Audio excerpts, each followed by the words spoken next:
खैबर पख्तूनख्वा और मुल्क के बालाई इलाकों में शदीद बारिशों और क्लाउड बर्स्टिंग के पेश नज़र PDIM पंजाब ने सूबे भर में हाई अलर्ट जारी कर दिया।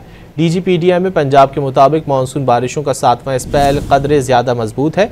इसमें तूफ़ानी बारिशों की पेशगोई है, जिसके बायस सूबे भर के कमिश्नर्स और डिप्टी कमिश्नर्स को हाई अलर्ट रहने के अहकाम जारी कर दिए गए हैं।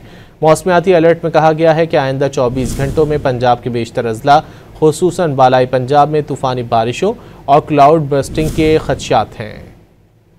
खैबर पख्तूनख्वा और मुल्क के बालाई इलाकों में शदीद बारिशों और क्लाउड बर्स्टिंग के पेश नज़र PDIM पंजाब ने सूबे भर में हाई अलर्ट जारी कर दिया। DG PDIM पंजाब के मुताबिक मानसून बारिशों का 7वां स्पेल कदरे ज़्यादा मजबूत है। इसमें तूफ़ानी बारिशों की पेशगोई है, जिसके बायस सूबे भर के कमिश्नर्स और डिप्टी कमिश्नर्स को हाई अलर्ट रहने के अहकाम जारी कर दिए गए हैं। मौसमियाती अलर्ट में कहा गया है कि आइंदा 24 घंटों में पंजाब के बेशतर अजला खुसूसन बालाई पंजाब में तूफ़ानी बारिशों और क्लाउड बर्स्टिंग के खदशात हैं।